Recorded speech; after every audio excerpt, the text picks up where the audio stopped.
Olá, pessoal. Vamos lá, mais um exemplo sobre as relações entre carregamento aplicado uniformemente distribuído, nesse caso. Eu tenho também esforço cortante e momento. Aqui estão as relações que eu estou trabalhando com vocês e mostrando como utilizá-las. Esse exemplo, primeira coisa, não, um exemplo que não é numérico, né, literal. E eu deixei aqui, em vez de fazer só uma viga apoiada, como foi anteriormente, deixei dois balanços aqui que fica bem claro um ponto que o pessoal tem bastante dúvida. Então, aqui que a gente vai começar, a gente vai fazer o gráfico de cortante, o gráfico de momento, e vamos mostrar como que todas essas relações ajudam demais a entender se o teu gráfico está correto ou não. Primeira coisa, ó, notem que é uma viga biapoiada, simétrica, portanto, o que, que eu tenho, já que eu tenho um carregamento aqui Q e eu tenho um vão de 4L mais 2L, 6L, então eu tenho ao todo Q vezes 6Ls, ou seja, QL vezes 6. Então, ó, o que vai acontecer? Vai vir metade para esse apoio, metade para esse apoio. Então, ó, aqui está indo Q, 3QL e aqui 3QL. Então, essa daqui é a nossa reação. Então, tá. Eu anotei aqui, eu coloquei aqui linhas auxiliares, que é o seguinte: no início, no apoio, no centro, apoio e fim. Então, ó, vamos começar pelo gráfico de cortante. Então, notem que ao iniciar aqui eu não tenho nenhum carregamento. Eu vou colocar positivo para cá, negativo para baixo. Então, ó, daí eu começo a ter carregamento, esse carregamento meu distribuído. Então, ó, o que geralmente eu faço é o seguinte: eu até escondo o resto da viga e vou analisando isso daqui como se fosse fazendo cortes, né? Então, o que acontece? Logo antes de chegar no meu apoio, eu tenho esse carregamento Q atuando sobre um comprimento L. E o que está acontecendo? Ele está para baixo, ou seja, negativo. Então, eu vou marcar aqui o Q? Eu vou marcar QL. Então, isso aqui é logo antes de chegar ao apoio. Então, cheguei no apoio, o apoio tem um carregamento concentrado. Isso aqui vai ser uma quebra no nosso gráfico de cortante. Então, de QL, ele vai ter que subir 3 QL. Então, ele vai QL negativo mais 2. Então, aqui eu vou colocar 2 QL. Ou seja, essa quebra ao todo foi de 3QL. Então, isso aqui eu já posso colocar aqui uma reta. Veja que ao longo do comprimento ele foi alterando o meu cortante. E daí depois, o que aconteceu? Aqui no apoio teve essa quebra. Vamos chegar até o centro aqui e ver o que aconteceu. Ó, a hora que eu chego no centro, eu estou com 2QL acumulado ali, né? A hora que eu chego no centro, tenho aqui 2L, a metade desse 4L, vezes Q. Ou seja, aqui eu vou chegar em zero.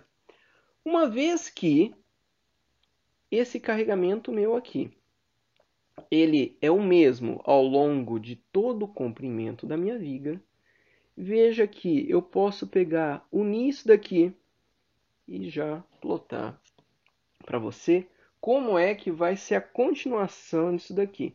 Veja que uma vez que eu fiz uma reta, o que vai acontecer aqui? Isso daqui vai ser 2QL. Daí, o que aconteceu? Se você vai pensando, né, como um corte, ó, cheguei logo antes, eu estou com 2QL. Opa, chegou o apoio vai ser uma quebra nesse meu gráfico de cortante. E ele vai subir de 3QL. Eu já tinha 2QL ali, vou subir aqui 3QL, vai me dar os 3QL de diferença. E notem que daqui até aqui eu posso fechar. Olha, vamos dar uma olhada numa coisa que eu já acho bem interessante, que é o seguinte, né? Eu estou falando aqui, ó, a inclinação do meu gráfico de cortante é igual ao carregamento distribuído. Meu carregamento distribuído, primeiro, ele é negativo. Se ele é negativo, e aqui eu estou considerando que para cima é positivo no meu eixo Y, portanto, a minha rotação positiva é assim.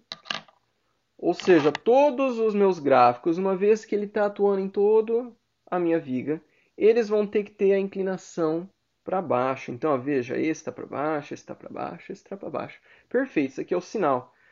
Outra coisa, vamos ver qual que é a inclinação. Ó. Uma vez que eu tenho aqui um comprimento L e aqui eu tenho um cateto oposto, que é QL, então QL sobre L vai dar Q. Isso daqui é o Q, é a tangente. Se eu aproximar a tangente pelo ângulo, o que acontece? Eu vou ter o Q. Mesma coisa aqui, ó. Tem que ser o mesmo, né? Porque isso aqui é válido ao longo de todo o comprimento. Então eu tenho 2QL, só que aqui o comprimento é de 2L. Portanto, aqui a minha inclinação também é de Q. Veja que essa reta, ela está paralela a essa, que está paralela a essa. Por quê? Porque este Q aqui, ele atua ao longo de todo o comprimento e ele que vai ditar qual que é a inclinação, qual que é a mudança, como é que acontece a mudança ao longo do comprimento. Muito bem, agora vamos fazer aqui o gráfico de momento fletor. Momento fletor, eu também tenho a tendência a ir olhando por cortes, que nem eu fiz o do cortante. E agora, a gente pode fazer por pontos, né? Primeiro vamos fazer por ponto e depois a gente usa as relações aqui. Então, a primeira coisa, o momento fletor aqui é zero, não tenho nenhum carregamento aplicado, né? Se eu tivesse um momento concentrado, ia aparecer alguma coisa aqui no final. Se eu não tenho momento concentrado no final, é para chegar em zero, hein? Então, o que acontece? Agora eu tenho esse carregamento para baixo. Então, ó, vamos olhar como um corte. Então, eu tenho esse carregamento de quê? Que ele vai aumentando, aumentando, aumentando, até chegar nesse ponto aqui que eu quero pegar e plotar com vocês qual que é o meu momento, tá? Então, aqui o que acontece? Esse carregamento está todo para baixo. Eu poderia simplificar e falar, olha, eu vou considerar que todo esse carregamento uniforme é como se fosse uma carga concentrada aqui no centro. O que seria essa carga concentrada? Q vezes o comprimento L. Momento, eu preciso ainda do braço de alavanca, né? Então, vou deixar anotado aqui. Então, ó, seria Q vezes L. Agora, eu ainda preciso do braço de alavanca. Qual que é o braço de alavanca até o meu apoio? L sobre 2. Então, qual que é o momento aqui? Ele é QL vezes L sobre 2. Então, QL ao quadrado sobre 2. Provavelmente você está perguntando por que você pegou e plotou isso aqui para cima, né? Então, ó, lembrando, momento eu ploto negativo para cima, positivo para baixo. E olha só, a nossa convenção é que momento positivo é aquele que traciona as fibras inferiores. Veja bem, a hora que eu tenho esse meu carregamento, então aqui eu estou fazendo o meu modelo da minha viga, né? Então, ó, aqui onde está a minha mão, está como se fosse o apoio. A hora que eu tenho esse carregamento atuando de cima para baixo, ele traciona as fibras superiores e não as fibras inferiores. Por isso é que eu venho aqui e ploto ele para cima, negativo. Muito bem, posso continuar fazendo isso daqui por pontos, né? Então, ó, vamos pegar e vamos fazer que o próximo ponto é aqui no centro, tá? Então vamos olhar aqui pro meu centro. Eu já vou marcar aqui, eu já tenho já sei qual que é o valor, na verdade, né? Mas ó, o que eu falei para vocês? Eu falei que se você quer saber o momento, você pode pegar e fazer a área do teu cortante. Então vamos fazer isso aqui, ó. Então eu quero saber, então aqui está passando a ser o meu XB. XA eu vou colocar aqui no começo, tem um porquê do XA ser aqui no começo, porque ele é zero, então não preciso ficar calculando. Então, ó, momento em XB menos momento em XA é igual à área entre XA e XB do meu cortante. Então vamos fazer essas áreas, né? Ó, começar por esse triângulo aqui. Então, ó, esse triângulo, primeiro é um triângulo negativo, né? Eu vou até colocar aqui, fazer isso aqui uma vez só, tá? Mas, ó, aqui eu tenho QL e aqui eu tenho L. Esse triângulo, tô com pouco espaço aqui, mas, ó, vamos puxar a folha um pouquinho para o lado.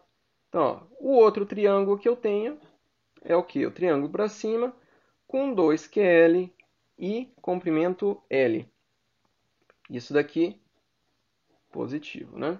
Então, ó, veja aqui o que vai acontecer. Eu vou ter aqui, bom, momento em XA é zero. Então, o que vai sair? É o momento em XB. Isso daqui é igual QL vezes L. Então, QL vezes L dividido por 2, área do triângulo. Opa, isso daqui é negativo. Não esqueça aqui do sinal negativo.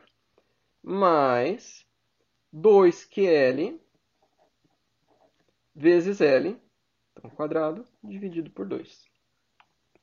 Isso daqui vai dar para mim 3QL ao quadrado sobre 2, ou também eu posso colocar aqui simplesmente 1,5 QL ao quadrado. Tá? Então é exatamente. Bom, um detalhe aqui que eu preciso mencionar. Opa, eu fiz um erro aqui. Ó. Isso aqui é 2L, ou seja, aqui eu vou ter vezes 2 aqui. Por isso não estava fazendo sentido. Agora está certo. Ó, então, esse valor do meu momento é 1,5 QL ao quadrado. Então, ó, primeira coisa, eu vou conferir esse valor. Lembra que eu tinha falado para vocês, olha, se você pegar e quiser saber o momento na sua viga biapoiada, eu falei isso aqui para vocês, ó. Momento na tua viga biapoiada, você tem um carregamento distribuído. O momento no centro, então vamos colocar aqui, ó, no centro, é igual a QL ao quadrado sobre 8, né?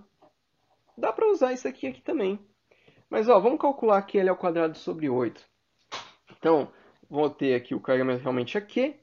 Daqui até aqui, na verdade, o que eu vou ter? Eu vou ter um vão aqui de 4L. Então, 4L ao quadrado sobre 8.